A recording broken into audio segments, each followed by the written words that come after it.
നമസ്കാരം. ഇന്നത്തെ എൻ്റെ വിഷയം ശാസ്ത്രവും മതവും എന്നതിനെക്കുറിച്ചാണ്. എനിക്കറിയാം ഇനി പറഞ്ഞ രണ്ട് കാര്യങ്ങൾ തമ്മിൽ യാതൊരു ബന്ധവുമില്ലെന്ന്.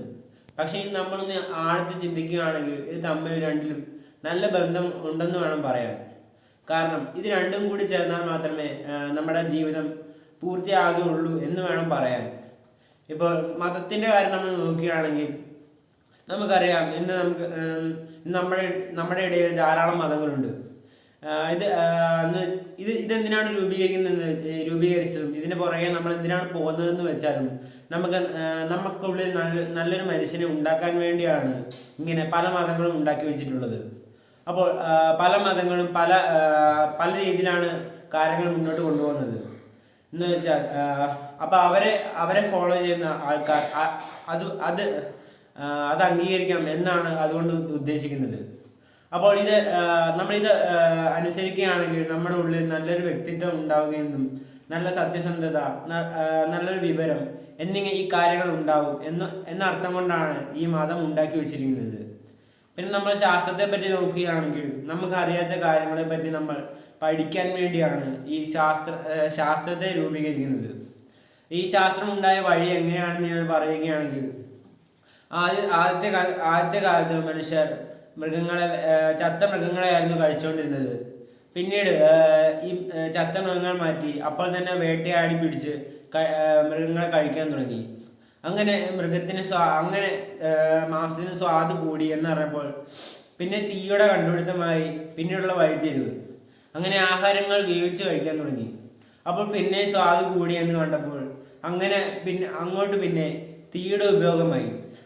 പിന്നീടാണ് ഈ ഇലക്ട്രിസിറ്റി, അതായത് വൈദ്യുതി കണ്ടുപിടിച്ചത്. അതൊരു വലിയ വഴിത്തിരിവ് തന്നെയായിരുന്നു. അതാണ് ശാസ്ത്രത്തിന്റെ പുരോഗതിയുടെ ഏറ്റവും വലിയ വഴിത്തിരിവ് എന്നറിയപ്പെടുന്നത്.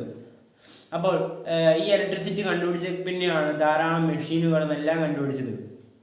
നമുക്കറിയാം ധാരാളം നമുക്കിപ്പോൾ കൃഷി ചെയ്യുന്ന സ്ഥലത്ത് നമുക്ക് നോക്കുകയാണെങ്കിൽ ധാരാളം മെഷീനുകളാണ് ഇപ്പോൾ ഉള്ളത്.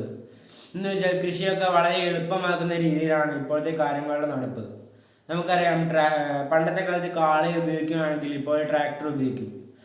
അതുകൂടാതെ ധാരാളം മെഷീനുകളാണ് ഇന്ന് നമ്മുടെ ലോകത്ത് ഉള്ളത്. ഇതെല്ലാം ഈ ഇലക്ട്രിസിറ്റിയുടെ കണ്ടുപിടുത്തം മൂലമാണ്. പിന്നീടുള്ള ഏറ്റവും വലിയ കണ്ടുപിടുത്തമാണ് ടെലിവിഷൻ എന്നറിയപ്പെടുന്നത്. നമ്മുടെ ഈ 20-ാം നൂറ്റാണ്ടിൽ ഏറ്റവും കൂടുതൽ പേര് ഉപയോഗിക്കുന്നതും ഈ ടെലിവിഷൻ തന്നെയാണ്. നമുക്കറിയാലോ, ഇന്ന് നമ്മുടെ മാതാപിതാക്കളും എല്ലാവരും ജോലി കഴിഞ്ഞ് വന്നാൽ പിന്നെ നമ്മൾ ടെലിവിഷൻ മുമ്പിൽ തന്നെയാണ്. അത് ഓരോ ചാനലുകളിലായി ഓരോ പരമ്പരകളും ഓരോ സിനിമകളും ഒക്കെയാണ് വരുന്നത്. അത് മനുഷ്യൻ്റെ മനസ്സിനെ നല്ല രീതിയിലാക്കുകയും ഈ സ്ട്രെസ്സിൽ നിന്നൊക്കെ ഒഴിവാക്കാൻ വേണ്ടി കൂടെയാണ് ഈ ടെലിവിഷൻ കണ്ടുപിടിച്ചത്. പക്ഷേ ഇപ്പോൾ ടെലിവിഷനിലൊക്കെ എല്ലാവരും അഡിക്റ്റായി തുടങ്ങിയിരിക്കുന്നു എന്നുള്ളതും നമുക്ക് ശ്രദ്ധിക്കാൻ പറ്റുന്ന കാര്യം തന്നെയാണ്. പിന്നെ അടുത്താണ് നമ്മൾ നോക്കുകയാണെങ്കിൽ മൊബൈൽ ഫോണിൻ്റെ വരവാണ്. എന്ന് വെച്ചാൽ മൊബൈൽ ഫോൺ ഇപ്പോൾ ഒരു കുട്ടി ജനിക്കുമ്പോൾ അവരുടെ കയ്യിൽ മൊബൈൽ ഫോണാണ്. അപ്പോൾ ഈ മൊബൈൽ ഫോണിൽ നമ്മൾ അധികം നോക്കിയിരിക്കുകയാണെങ്കിൽ നമ്മുടെ കണ്ണിനും അതുപോലെ തന്നെ നല്ല കാര്യങ്ങളുണ്ട്, ഇതിന് മോശം കാര്യങ്ങളുമുണ്ട്. അപ്പോൾ ഇങ്ങനെ നിരവധി കണ്ടുപിടുത്തങ്ങളാണ് നമ്മുടെ ഈ വൈദ്യുതി കണ്ടുപിടിച്ചത് പിന്നെ നമുക്ക് കണ്ടുപിടിക്കാൻ സാധിച്ചിട്ടുള്ളത്.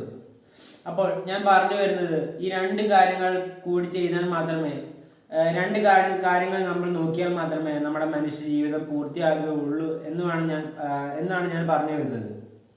എന്ന് പറഞ്ഞുകൊണ്ട് ഞാൻ പ്രസംഗം നിർത്തുന്നു. നന്ദി.